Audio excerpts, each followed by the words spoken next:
أعوذ بالله من الشيطان الرجيم أعوذ بالله من الشيطان الرجيم بسم الله الرحمن الرحيم بسم الله الرحمن الرحيم عبس وتولى عبس وتولى أن جاءه الأعمى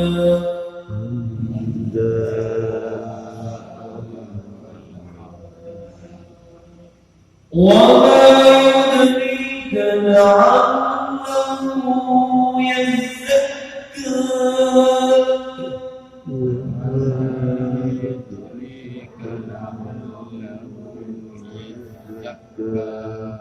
أو يذكر فتنفعه الذكرى أو يذكر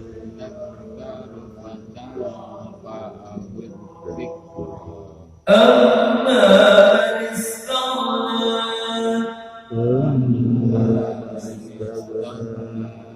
فأنت له تصدى وما عليك ألا يزكى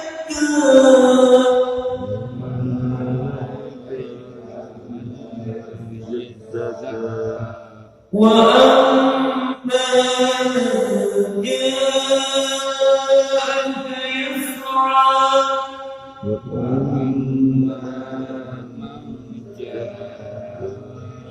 وهو يخشى فأنت عنه تلهى كلا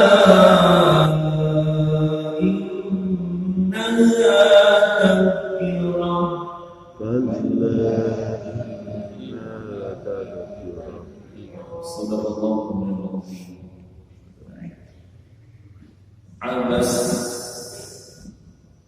Abas itu kalau diterjemahkan di sini berbuka pasang. Abas.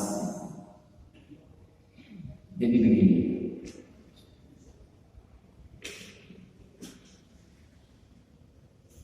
Dalam bahasa Al-Quran, marah itu ada tingkatannya. Tingkatan marah yang paling terendah itu abas. Asal katanya abas itu orang yang keningnya mengkerut. Biasanya kan orang kalau lagi marah, ada yang atau lagi stres, biasanya keningnya tuh mengkerut gitu. Maka diartikan di sini masam.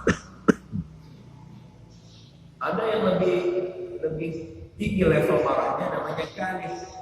Wahum kalihun dalam Al-Quran. Kalih itu orang yang marahnya sampai giginya begini, sampai gigi gitu. Kalih. Ada lagi yang tingkat marahnya lebih lagi. Itu dalam bahasa Quran disebut basar. Mungkin sampai menggigil gitu. Ada lagi basal gitu. Jadi ada tiga tingkatan. Nah, dalam surah Abasa ini Allah Subhanahu wa taala memberikan teguran kepada Rasulullah sallallahu alaihi wasallam, di mana Rasulullah sallallahu alaihi wasallam pernah mengkerut keningnya. Bisa diartikan asam katanya gitu. Kalau asam sih, kalau pokoknya mengkerut aja gitu, enggak suka. ketika datang seorang yang buta, namanya Abdullah bin Umi Maktum.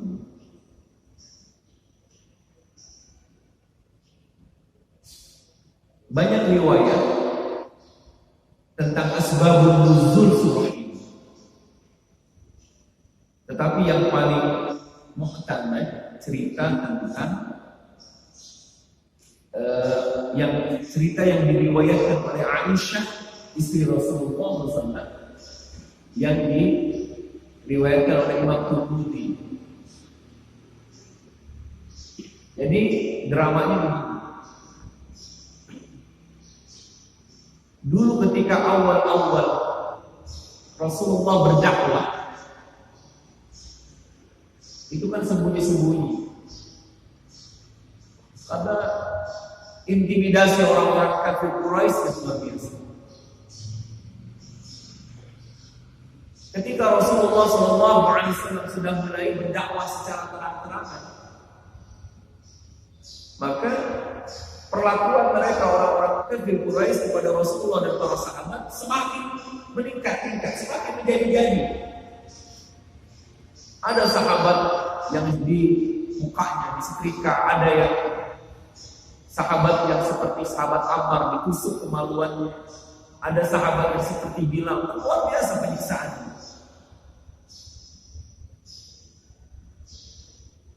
Rasulullah itu berdakwah kemana-mana. Ketika ke Taif, beliau berdakwah menemui para penguasa Taif. Tetapi Rasulullah diusir.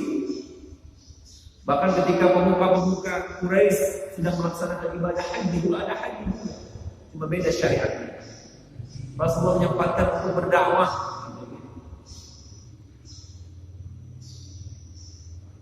Ketika ada kesempatan yang luar biasa, para pembesar Quraisy yang datang menemui Rasulullah SAW, di sini diceritakan, salah satunya adalah Utbah bin Rabi'ah, kemudian Abbas bin Abdul Muttalib sebelum masuk Islam dulu, Umayyah bin Khalaf, Abu Jahal bin Hisham, Ubay bin Khalaf, Walid bin Mughirah. Ini para pembesar Quraisy datang menemui Rasulullah. Buat Rasulullah ini kesempatan yang luar biasa. Kalau seandainya Rasulullah bisa mendakwahkan mereka ini, karena biasanya begini, an-nasu ala dinihim ini. Manusia itu bergantung dari ideologi penguasanya. Kalau seorang pemimpin dia berideologi sosialis, dia akan membentuk masyarakat sosialis. Tapi kalau dia seorang pemimpin itu berideologi, dia sangat agamis, dia akan bentuk masyarakatnya menjadi masyarakat yang agamis, kan begitu. Rasulullah ini berdakwah kepada mereka pembesar Quraisy yang harapannya kalau pembesarnya sungguhnya ini sudah dipegang, maka mudahlah untuk mengislamkan seluruh masyarakat Arab ketika itu. Ketika Rasulullah sedang menyampaikan dakwahnya, tiba-tiba datanglah salah seorang sahabat yang bernama Abdullah bin Umi Maktum. Abdullah bin Umi Maktum ini anak dari seorang keponakannya, bibinya, istrinya Rasulullah, Khadijah Kubra. Ini masih saudara dari Rasulullah dari Khadijah. Umi Maktum ini salah seorang muadzzinnya Rasulullah. Jadi Rasulullah punya muadzin dua. Yang pertama Bilal bin Rabah, yang kedua Abdullah bin Umi Maktum. Yang namanya punya keterbatasan. Umi Maktum itu orang yang buta, nggak lihat dia, tetapi semangatnya untuk menimba ilmu dari Rasulullah, semangatnya untuk minta nasihat dari Rasulullah luar biasa. Semangat menuntut ilmu yang luar biasa. Makanya di dalam Al-Quran ini, dalam surah ini tidak disebutkan namanya siapa, tetapi disebutkan sifat-sifatnya saja. Anja'ahul a'ma, ketika datang kepada dia Muhammad orang yang buta. Tidak disebut Ummi Maktum, Abdullah bin Ummi Maktum, yang tetapi Allah menyebut dengan keadaan fisiknya yang buta. Ini mengajarkan kepada kita sehingga kita bisa belajar dari Ummi Maktum, Abdullah bin Ummi Maktum, seorang yang buta, punya keterbatasan penglihatan, tetapi meski dengan keterbatasannya itu dia salah seorang sahabat yang sangat cinta kepada Rasulullah, yang selalu menghabiskan waktunya meminta ilmu, meminta petunjuk, meminta nasihat kepada Rasulullah SAW. Ketika Rasulullah sedang ngobrol dengan pembesar-pembesar Quraisy, tiba-tiba datang Ummi Maktum. Duduk di samping Rasulullah, ya Rasulullah, arsyidni, berikan aku petunjuk, nasihatin saya. Allamani bima allama Allahu laka. Ajarkan saya seperti Allah mengajarkan apa yang Allah ajarkan kepadamu. Sehingga Rasulullah terjeda dong. Lagi asik-asik merhatiin yang ini, para pembesar Quraisy tiba-tiba Ummi Maktum datang. Sampai ketika itu Abbas Rasulullah ada sedikit mukanya nutruk, gitu bahasa kita. Soalnya lagi konsen sama ini, kalau gue luar biasa. Wa tawalla, Rasulullah berpaling. Artinya ketika itu lebih memprioritaskan ini lebih luar biasa ini kalau seandainya satu bisa diislamkan. Kalau Abdullah bin Maktum sudah Islam, gitu ya. Kalau ini belum, kalau terkenal ini luar biasa. Wa tawalla, sehingga Rasulullah memalingkan wajahnya, perhatiannya tetap kepada para pembesar-pembesar ini. Ketika itu apakah Ummi Maktum tahu? Tahu. Kan dia buta, nggak lihat ekspresinya mukanya Rasulullah bagaimana, Rasulullah paling bagaimana, dia nggak tahu. Nah, makanya begini, jangan nanti timbul di dalam pemikiran kita kalau begitu Rasulullah juga pernah sama. Buktinya dulu ketika datang orang yang buta nggak diperhatiin, terus datang pejabat, lalu sekarang orang-orang pembesar luar biasa perhatiannya, gitu kan? Jangan berpikiran seperti ini. Begini maksudnya, dalam ayat ini kenapa Allah gambarkan? Pertama begini, harus kita pahami tingkat kemarahan Rasulullah dengan kemarahan kita beda. Makanya menggunakan kata Abbas, tingkat kerendahan marah yang paling rendah. Yang kedua, berbicara kesalahan, ini kan teguran. Orang kan kalau ditegur karena salah kan? Tingkat kesalahan Rasulullah dengan kita juga beda. Saya contohkan begini. Ada seorang yang setiap malam dia sholat malam beberapa rakaat, dan setiap sholat malamnya itu dia bisa khatam 4-5 kali, 4-5 juz misalkan bacaan Al-Quran. Seketika dia tak sholat malam, atau seketika dia cuma bisa baca 1 juz Al-Quran dalam sholat malamnya. Maka bagi orang saleh yang seperti ini, yang terbiasa setiap sholat malam itu bisa menghatamkan 4 juz, 5 juz Al-Quran, ketika dia melaksanakan sholat malam dengan hanya mampu membaca 1 juz, itu merupakan kesalahan bagi dia. Menyesal luar biasa. Seperti cerita Imam Al-Ghazali radhiyallahu anhu. Imam Ghazali itu pernah di pagi hari menangis luar biasa. Kenapa? Hanya sebab kesiangan sholat malam. Kita kan begitu sama ya. Sama kan? Pernah nggak ada yang nangis seperti Imam Ghazali gara-gara kesiangan sholat subuh? Karena menurut Imam Ghazali sedikit saja merupakan kesalahan yang luar biasa buat dirinya. Buat kita orang-orang yang awam, ya biasa-biasa saja. Biasa-biasa saja. Buat orang yang biasa-biasa saja, sholat malam aja udah syukur gitu. Sholat malam aja udah luar biasa, apalagi sampai dia bisa menghatamkan 5-6 juz Al-Quran. Maka ketika dia tidak melakukan itu, nggak ada rasa salah. Tapi bagi orang-orang yang sudah terbiasa itu merasa salah. Ini harus digambarkan tingkat kesalahan Rasulullah. Barangkali nggak sama dengan kesalahan, tentu tidak sama dengan kesalahan kita. Sesuatu yang menurut kita itu biasa, tetapi itu menjadi wajib bagi Rasulullah. Ya ayyuhal mudaththir qum fa'anzir wa rabbaka fakabbir. Atau dalam ayat lain, qumil laila illa qalila. Wahai Muhammad, bangunlah 2 malam meskipun hanya sedikit. Atau setengah malam, atau kurang dari setengah malam, atau lebih dari setengah malam. Maka bagi Rasulullah, sholat malam itu wajib. Buat kita kan biasa-biasa saja. Itu harus dipahami. Ketika Rasulullah SAW menegur Rasulullah, abasa wa tawalla.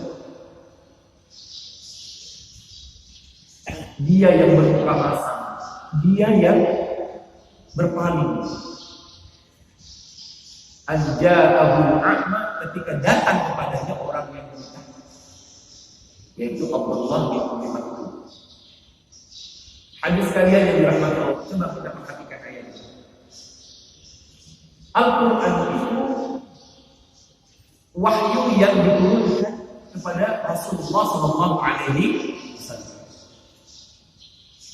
Berarti Allah kan sedang menegur Rasulullah. Allah sedang langsung berbicara kepada Rasulullah. Biasanya kalau atasan negur bawahan begini. Harusnya kan begini. Muhammad, kenapa kamu berbuka masam? Kenapa kamu berpaling? Ada kata kamu ya kan? Karena memang Rasulullah sedang menegur Rasulullah. Tetapi teguran itu amat sangat lembut kepada Rasulullah. Allah itu sangat sensitif kepada Rasulullah. Rasulullah itu amat sangat disayang dan dicinta oleh Allah Subhanahu wa ta'ala. Seharusnya kan abasta wa tawallaita, bisa begitu bahasanya. Kamu sudah berbuka masam, kamu sudah berpaling, begitu seharusnya. Tetapi Allah mengatakan abasa, dia. Padahal Allah sedang menegur Rasulullah dengan bahasa sindiran. Dia telah berbuka masam, dia telah berpaling. Padahal kalau Allah mengatakan engkau telah, harusnya kan begitu. Dalam bahasa Al-Quran, ini bentuk kelembutan bahasa Allah Subhanahu wa ta'ala kepada Rasulullah SAW. Karena memang Allah itu sangat sensitif kepada Rasulullah. Nah, begitu cintanya Allah kepada Rasulullah SAW, sehingga menegurnya pun dengan teguran yang baik. Ada pembelajaran yang luar biasa. Apa yang Allah lakukan kepada Rasulullah?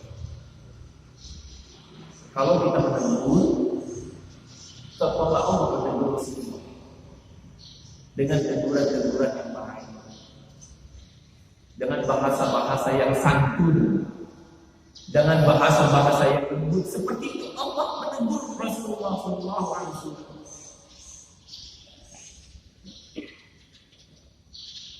Dan tidak mungkin Rasulullah itu memiliki hati yang keras.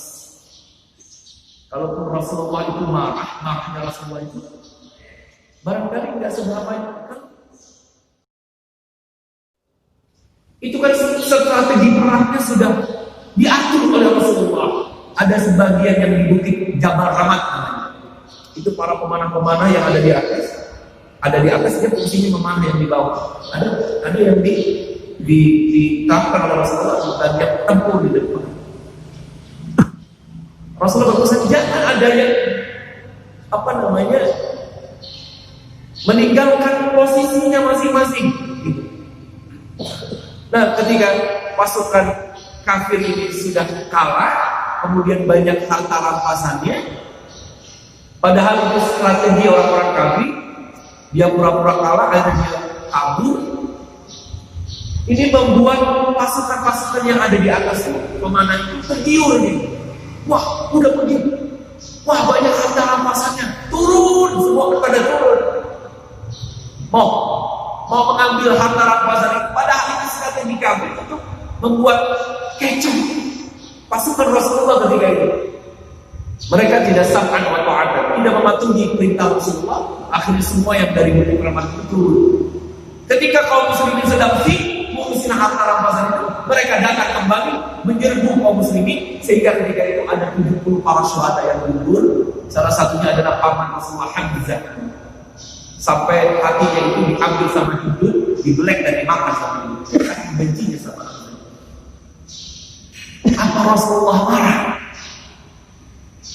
Wah, kalau seandainya komandan sekarang seperti itu, ada prajuritnya kayak gini, habis barang-barang hidup keluarga.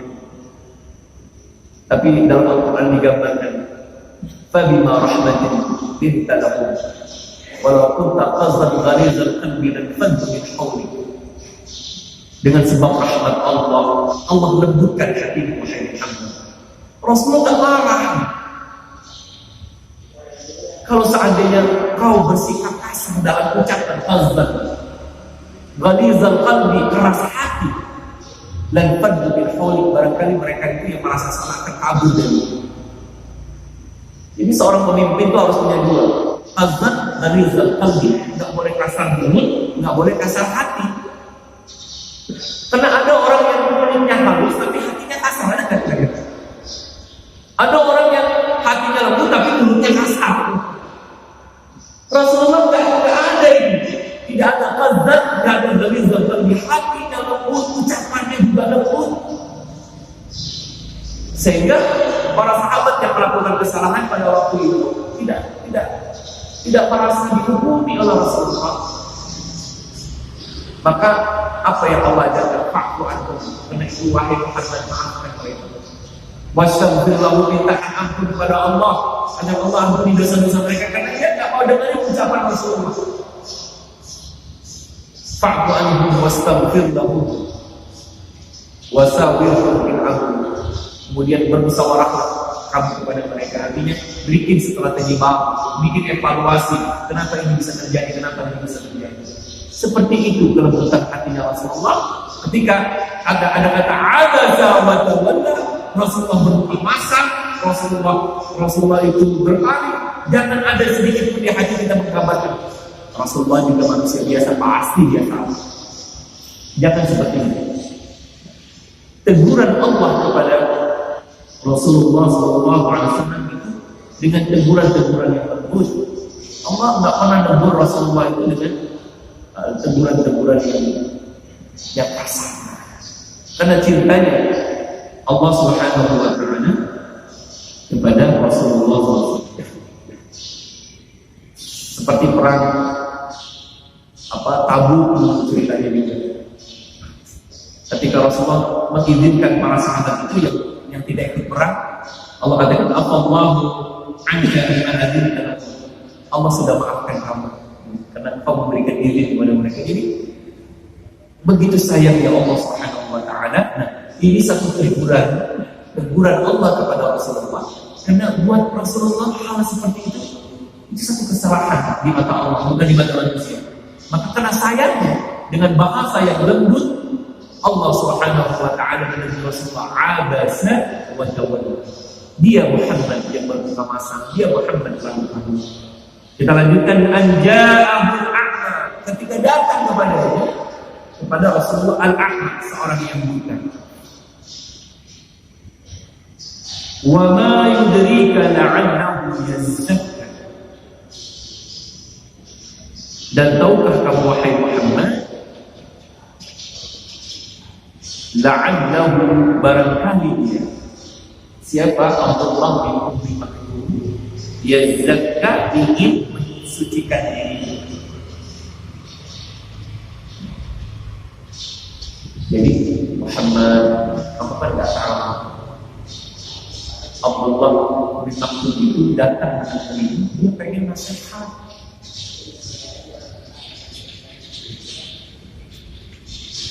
Hadir sekalian yang berkata, sekali lagi saya ingin tanya, ketika ada seorang sahabat yang sudah Muslim taat cinta kepada Rasulullah, datang kepada Rasulullah, minta nasihat, minta petunjuk, yang berbarengan ketika itu Rasulullah kedatangan tamu-tamu pembesar Quraisy yang Rasulullah berharap ini bisa menjadi cikal bakal dakwah yang hebat lagi di Mekah.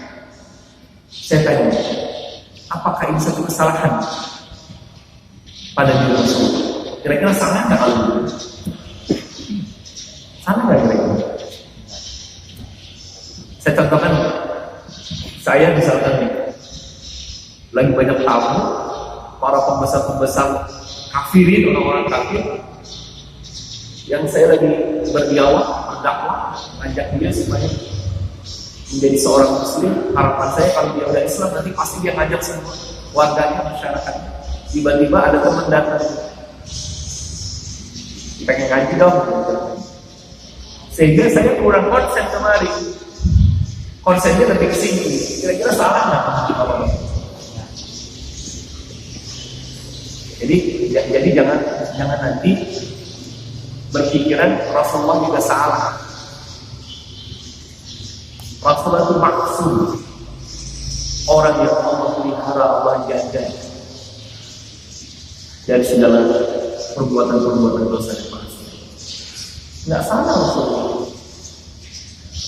Nah, kecuali begini, yang datang para pejabat,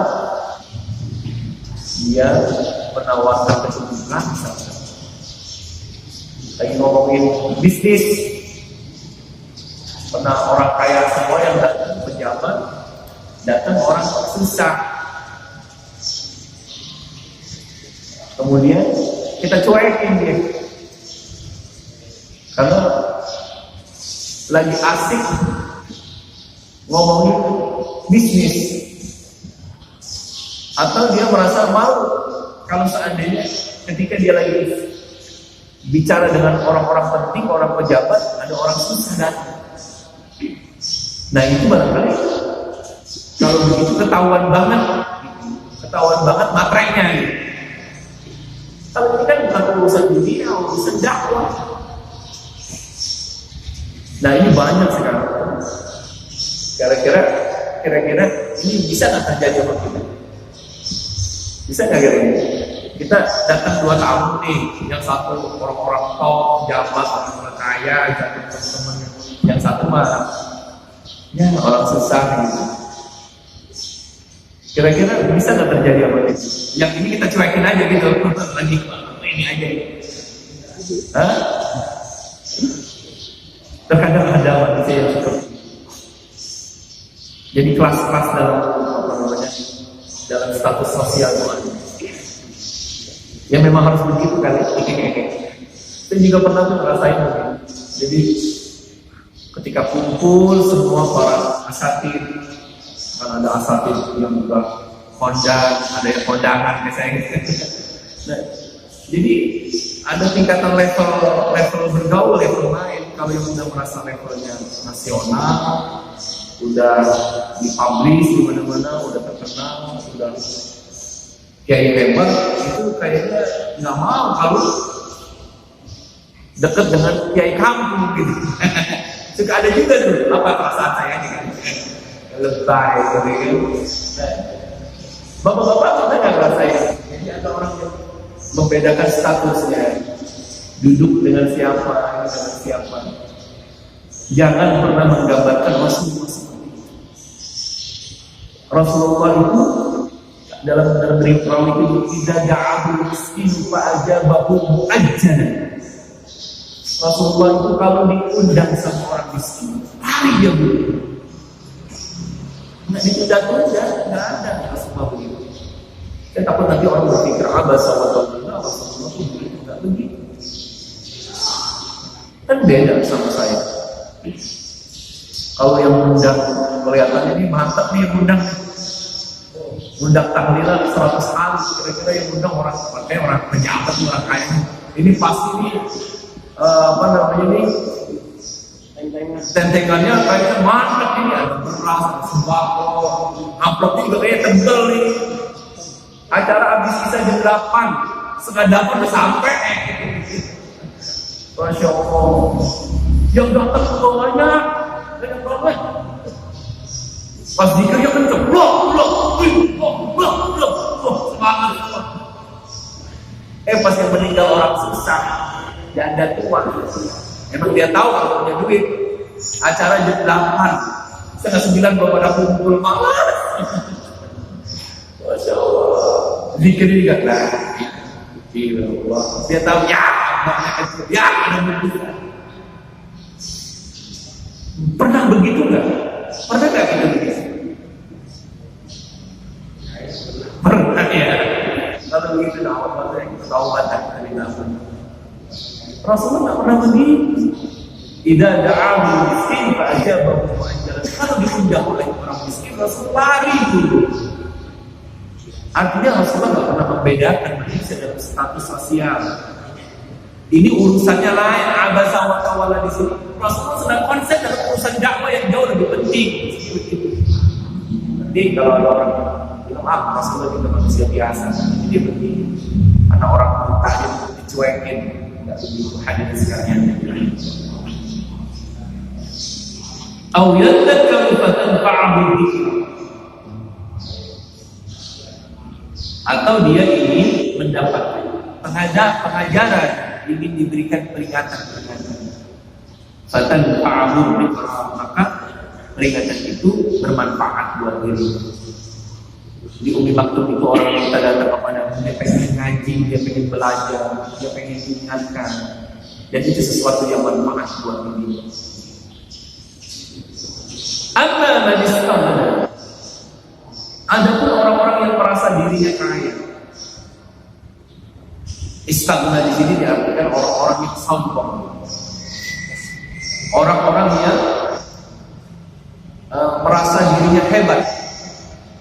Yang dimaksud di sini tadi adalah pembesar-pembesar Quraisy. Yang beberapa orang itu Utbah bin Rabi'ah, Abbas bin Abdul Muttalib, Abu Thalib, Umayyah bin Khalaf, ini para pembesar Quraisy. Mereka adalah orang-orang yang sombong luar biasa. Fa'anta lahu tasaddaq, dan kau wahai Muhammad kepadanya memberikan perhatian, tasaddaq. Jadi kepada orang-orang pembesar Quraisy itu perhatikan sekali. Wa ma'alaika an la yazakka, dan tidak ada bagi Muhammad tidak ada celah, salah. Allah yazakka, kalaupun mereka tidak mensucikan diri, kamu juga nggak salah-salah banget Muhammad kalau seandainya dia itu tidak beriman kepadamu. Kenapa kamu kok? Sepertinya ini teguran Allah ya. Kamu kayak condong banget ke situ. Amma man aba wa amma man ja'aka yas'a. Ada pun orang-orang yang datang kepadamu yas'a itu sa'i, berjalan kecil, bersegera. Sa'i itu kan jalan cepat, orang sa'i. Ada orang yang datang kepadamu bersegera, wa huwa yakhsha, dan dia itu Abdullah bin Umi Maktum udah jalan buru-buru karena takutnya kepada Allah Subhanahu wa taala. Fa anta anhu talak, dan engkau kepadanya itu leha-leha saja. Engkau kepadanya itu mengabaikan.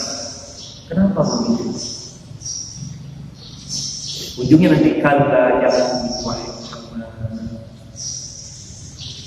Jangan begitu. Langsung Rasulullah itu kena cintanya, sensitifnya Allah kepada Rasulullah segitu saja sudah disebut.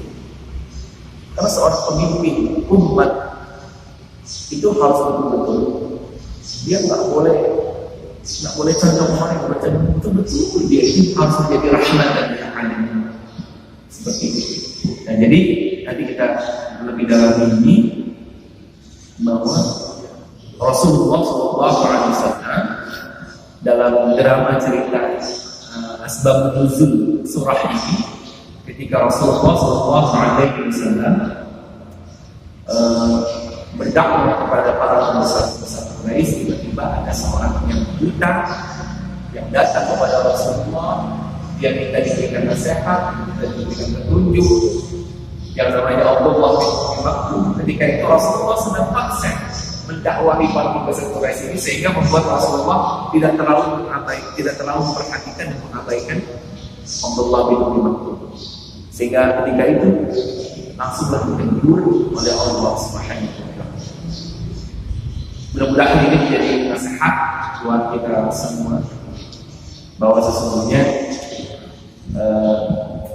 bagaimana cara Allah menegur Rasulullah dengan teguran yang baik dan lembut, dan menjadi nasihat buat kita. Ternyata ketika keberpihakan kita hanya kepada orang-orang yang luar biasa karena kekayaannya, ternyata adalah hanya siapa orang yang mencintai seseorang karena kekayaannya, karena hartanya, maka hilanglah separuh dari imannya. Jadi ada orang yang kalau orang kaya itu takut sujud-sujud gitu karena hartanya. Soalnya kalau dia nggak begitu, nanti gue nggak dibagi duit, gue nggak kasih makan. Siapa orang yang sama orang kaya itu sebegitunya karena hartanya, bukan karena kebaikannya, bukan karena kesalehannya, karena takut tidak diberikan penghidupan, maka kata Rasulullah hilang separuh dari agamanya. Saya pernah cerita barangkali dulu, saya punya murid, dia kerja. Kebetulan memang bosnya itu non muslim. Setiap Jumat itu dia itu sengaja dikasih pekerjaan, sehingga dia ini nggak bisa sholat Jumat.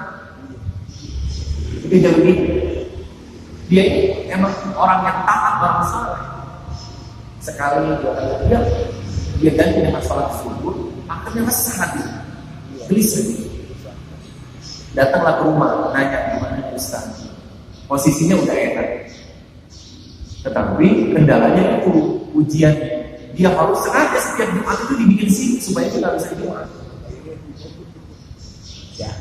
Anda bilang, ya udah kalau nggak nyaman, buat apa?